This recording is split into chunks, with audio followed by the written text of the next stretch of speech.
우리가 살아가면서 마주하는 관계는 참으로 다양한 색깔을 가집니다. 때로는 따뜻한 햇살 같고, 때로는 거친 비바람 같기도 합니다.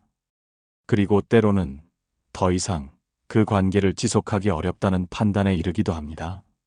마음속에서 더 이상 함께할 수 없다는 먹구름이 낄 때 우리는 깊은 고민에 빠집니다. 어떻게 이 관계를 마무리해야 할까? 어떤 말로 시작하고 어떤 말로 끝내야 할까?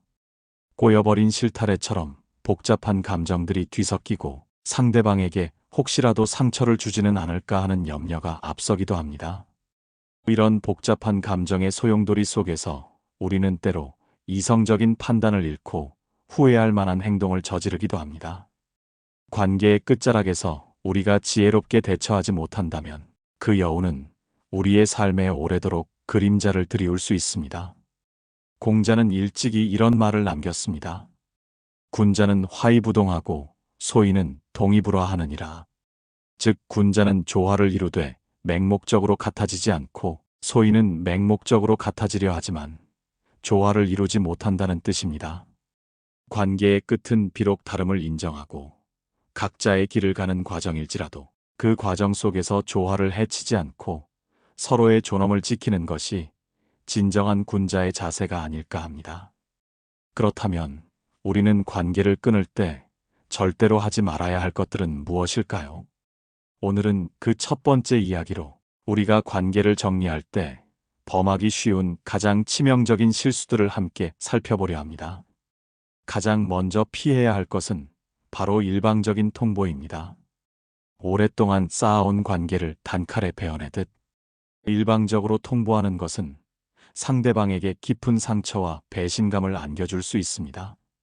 예를 들어 수년간 친분을 이어온 친구가 어느 날 갑자기 연락을 두절하거나 문자 한 통으로 일방적인 절교를 선언하는 경우가 그렇습니다. 상대방은 아무런 준비도 없이 왜 이런 상황이 벌어졌는지조차 알지 못한 채 충격과 혼란에 빠지게 됩니다. 이는 마치 예고 없는 폭풍처럼 상대방의 마음을 산산조각 낼 수 있습니다. 설령 관계를 끝내려는 이유가 분명하고 정당하다 할지라도 상대방에게 설명하고 이해를 구할 최소한의 노력조차 하지 않는 것은 인간적인 도리가 아닙니다. 우리는 모두 타인과의 관계 속에서 자신을 비추어 보며 성장합니다. 그 관계가 끝날 때조차도 우리는 상대방에게 존중을 표함으로써 우리 자신의 존엄성을 지키는 것입니다. 독일의 철학자 임마누엘 칸트는 인간을 그 자체로 목적으로 대해야 한다고 말했습니다. 타인을 수단으로 삼지 말고 그들의 존엄성을 인정하라는 뜻이죠. 관계의 끝에서 일방적인 통보는 상대방을 단순한 수단으로 전락시키는 행위와 다름없습니다. 이는 상대방의 감정, 시간, 그리고 함께했던 추억을 무시하는 오만함으로 비춰질 수 있습니다. 당신이 아무리 그 관계에서 벗어나고 싶다 할지라도 마지막까지 인간적인 존중의 끈을 놓지 않는 것이 중요합니다. 서서히 멀어지거나 최소한의 대화를 통해 상황을 설명하는 것이 훨씬 더 성숙한 태도입니다. 물론 때로는 상대방의 비합리적인 행동이나 유해한 영향 때문에 도저히 대화가 불가능한 상황도 있을 수 있습니다. 그런 극단적인 경우가 아니라면 대화의 문을 완전히 닫아버리는 것은 피해야 합니다. 두 번째로 절대로 하지 말아야 할 것은 감정적인 폭발과 비난입니다. 관계의 끝은 종종 격렬한 감정의 소용돌이를 동반합니다. 실망감, 분노, 슬픔, 배신감 등 복합적인 감정들이 뒤섞여 우리를 지배하려 할 때 우리는 이성적인 판단력을 잃기 쉽습니다. 이 감정들이 폭발하여 상대방에게 쏟아지는 비난과 공격적인 언행으로 이어진다면 관계는 파국으로 치닫고 돌이킬 수 없는 상처를 남기게 됩니다. 예를 들어 연인 관계를 정리하는 과정에서 지난날의 모든 잘못을 상대방에게 돌리며 모욕적인 말을 퍼붓거나 친구 관계에서 쌓였던 불만을 폭발시켜 상대방의 인격을 깎아내리는 경우가 그렇습니다. 이런 감정적인 폭발은 상대방에게도 똑같은 감정적인 폭발을 유발하기 쉽고 결국 진흙탕 싸움으로 번져 누구도 원치 않는 결과를 초래하게 됩니다. 설령 상대방에게 잘못이 있다 하더라도 분노에 찬 비난은 문제 해결에 아무런 도움이 되지 않습니다. 오히려 상대방을 방어적으로 만들고 진실된 대화를 가로막습니다. 스토아 철학자 세네카는 분노는 짧은 광기라고 했습니다. 분노에 휩싸여 내뱉는 말들은 우리의 진정한 의도와 다르게 해석될 수 있으며 후회할 만한 흔적을 남깁니다. 관계를 정리하는 목적은 더 이상 서로에게 해가 되지 않는 방향으로 나아가는 것입니다. 감정적인 폭발은 오히려 관계의 잔재에 독을 뿌리는 행위와 같습니다. 차라리 잠시 시간을 가지고 감정을 가라앉힌 후에 침착하고 이성적으로 대화하려는 노력이 필요합니다. 물론 감정을 억누르는 것이 항상 좋은 방법은 아니지만 통제되지 않는 감정의 분출은 관계의 끝을 더욱 추하고 고통스럽게 만들 뿐입니다. 감정적인 비난 대신 자신의 감정과 상황을 나의 관점에서 설명하는 것이 중요합니다. 예를 들어, 나는 당신의 특정 행동 때문에 상처를 받았다와 같이 나전달법을 사용하는 것이 훨씬 건설적입니다.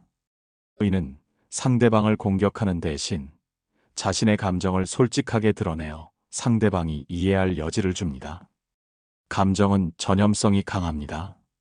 당신이 차분하고 이성적으로 대처할 때 상대방 또한 감정적으로 덜 격앙된 상태로 대화에 임할 가능성이 높아집니다.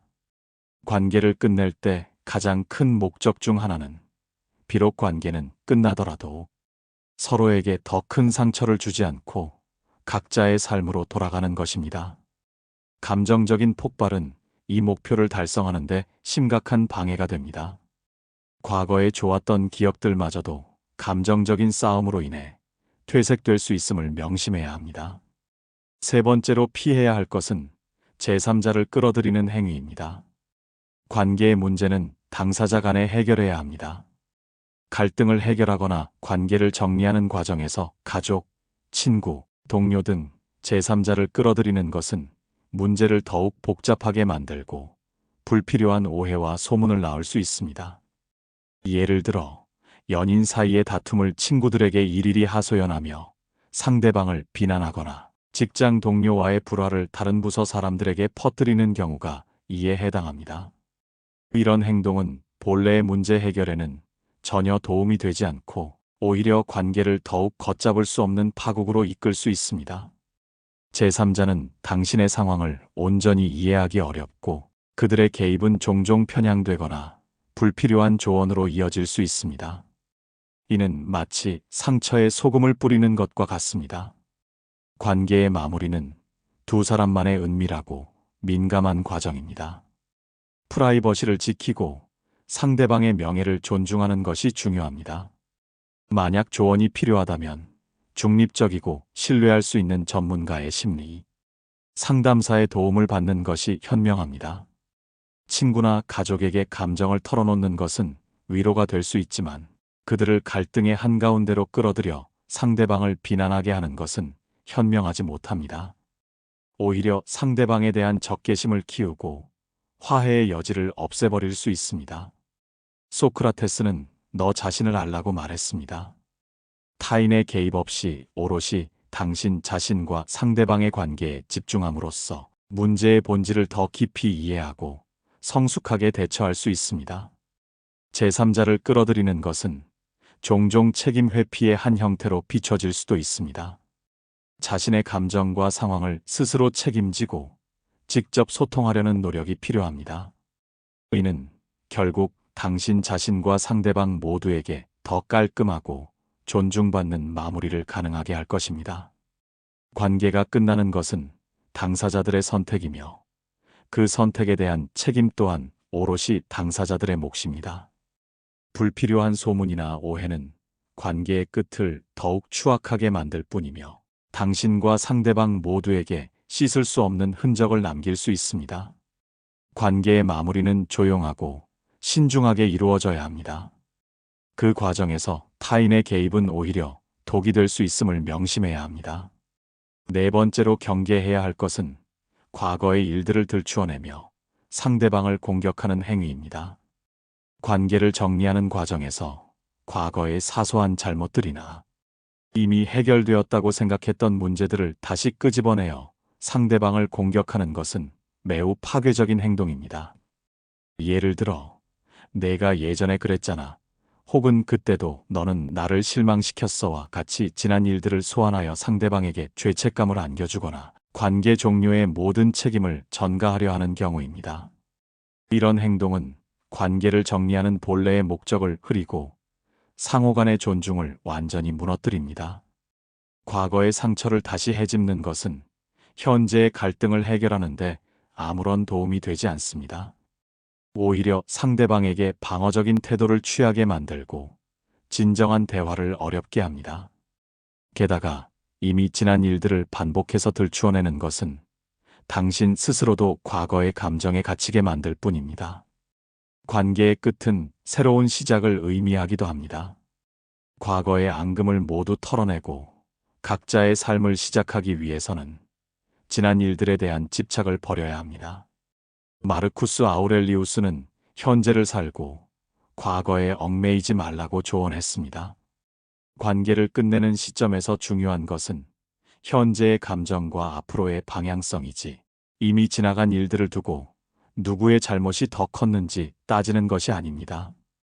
물론 과거의 사건들이 현재의 결정에 영향을 미칠 수는 있지만 이를 상대방을 비난하는 도구로 사용하는 것은 지양해야 합니다. 대신 현재의 감정과 판단에 집중하여 관계를 정리하는 명확한 이유를 제시하는 것이 중요합니다. 예를 들어, 나는 더 이상 이 관계에서 행복을 느끼지 못한다. 혹은 우리의 가치관이 너무 달라서 미래를 함께하기 어렵다와 같이 현재의 상황과 감정을 중심으로 이야기하는 것이 훨씬 생산적입니다. 과거의 실수는 이미 돌이킬 수 없습니다. 중요한 것은 그 실수로부터 무엇을 배우고 앞으로 어떻게 나아갈 것인가입니다. 관계의 끝에서 과거를 들추어내며 서로를 상처 주는 대신 서로의 앞날을 응원하고 존중하는 태도를 보이는 것이 훨씬 더 성숙한 자세입니다. 이는 당신 자신에게도 더 나은 미래를 열어줄 수 있는 기회가 될 것입니다. 과거는 현재를 지배하는 족쇄가 되어서는 안 됩니다. 관계를 아름답게 마무리한다는 것은 과거의 아픈 기억들을 긍정적으로 승화시키고 새로운 출발을 위한 디딤돌로 삼는 것을 의미합니다.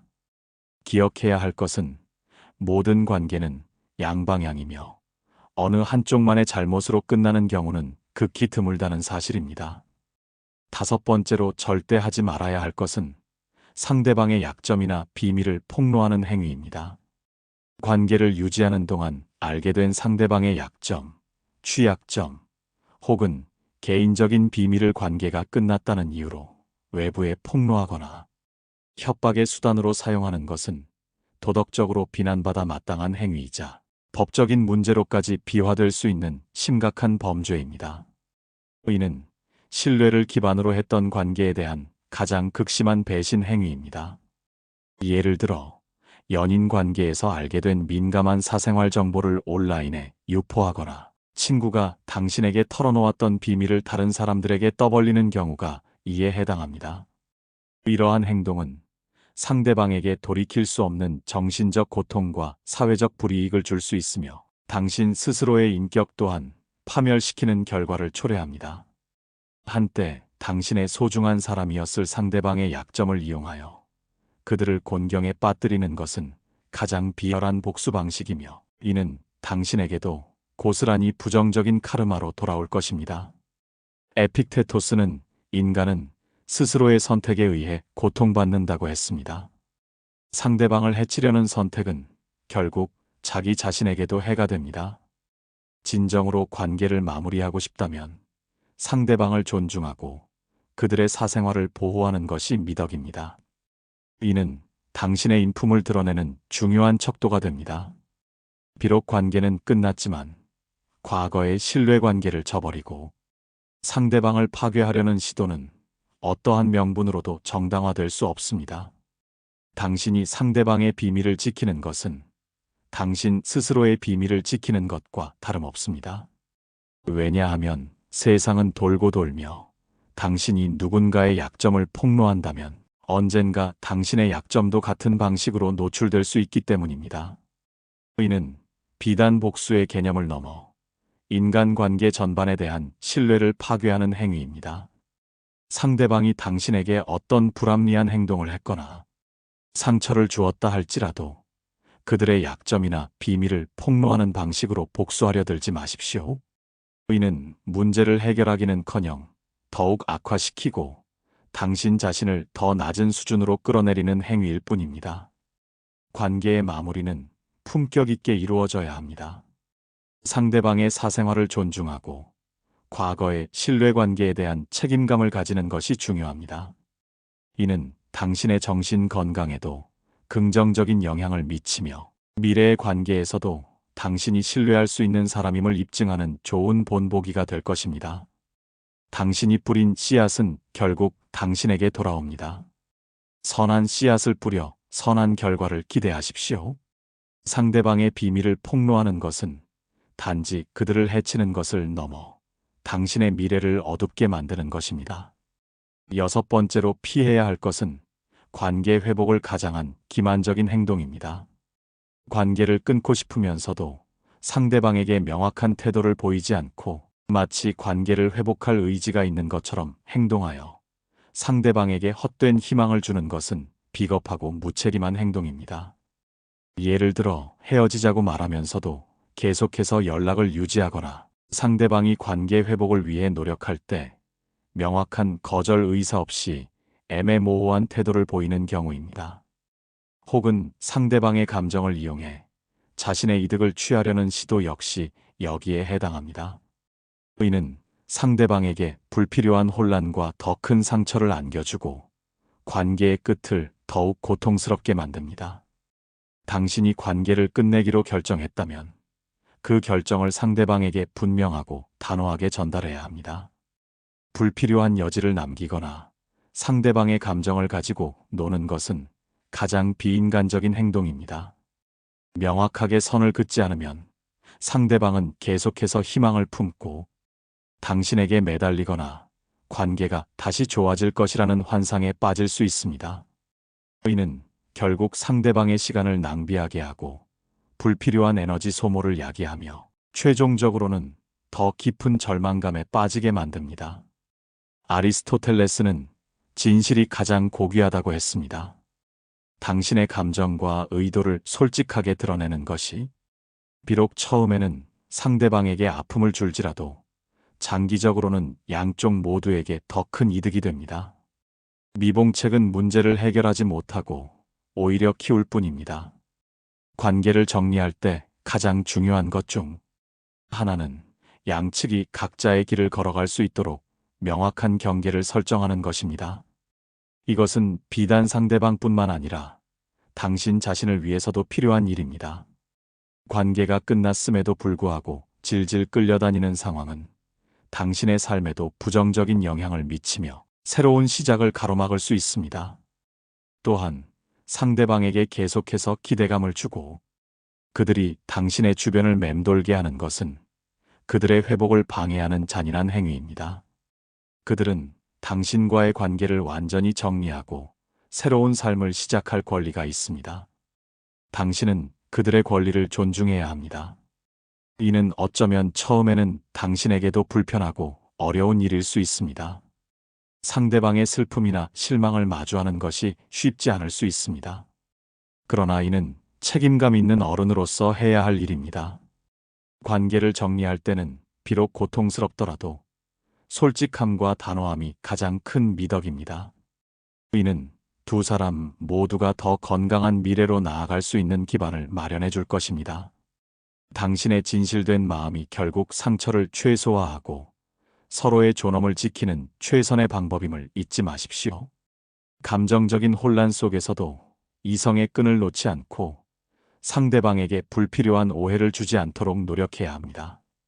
마지막 7번째로 절대로 하지 말아야 할 것은 소셜미디어를 이용한 간접적인 공격이나 뒷담화입니다. 현대 사회에서 관계의 끝은 종종 소셜 미디어로까지 이어지곤 합니다. 헤어진 연인이나 절교한 친구에 대한 불만을 자신의 소셜 미디어 계정에 간접적으로 드러내거나 그들을 비방하는 내용의 게시물을 올리는 행위는 가장 비겁하고 미성숙한 대처 방식입니다. 예를 들어 특정인을 저격하는 듯한 모호한 글이나 사진을 올리거나 다른 친구들에게 상대방에 대한 안 좋은 이야기를 퍼뜨리는 경우가 이에 해당합니다. 이러한 행동은 상대방에게는 명예훼손과 정신적 고통을 안겨줄 뿐만 아니라 당신 스스로의 품격을 떨어뜨리고 주변 사람들에게 부정적인 인상을 줄 수 있습니다.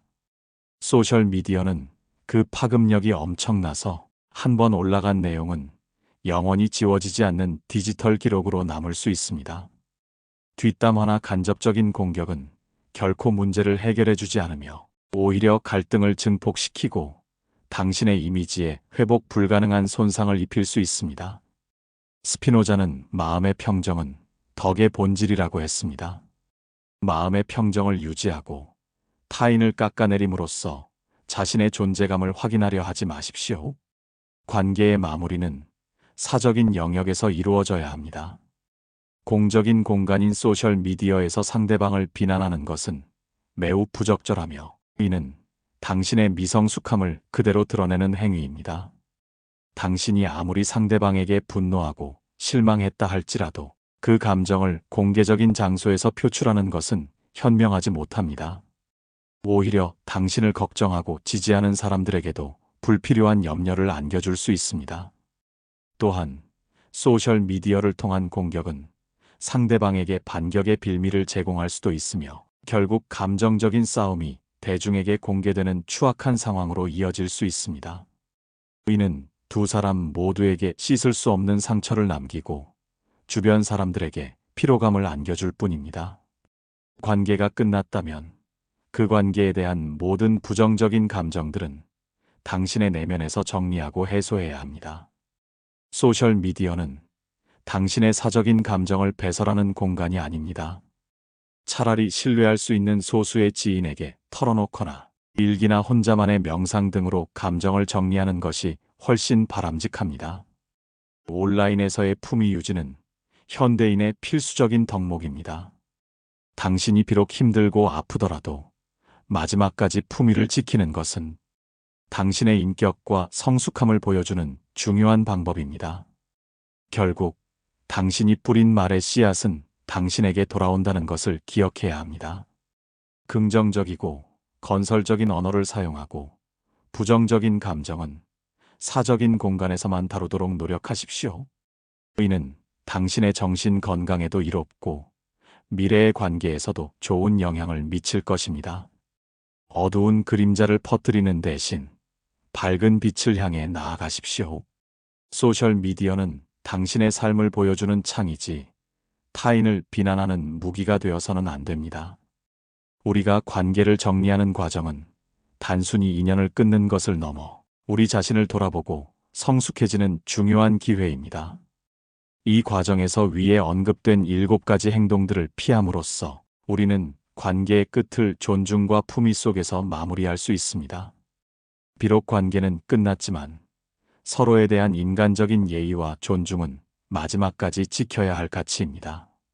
이는 상대방뿐만 아니라 우리 자신의 마음 속에도 평화와 자존감을 지켜주는 길입니다. 어떤 관계든 시작과 끝이 있기 마련입니다. 중요한 것은 그 끝을 어떻게 맺느냐입니다.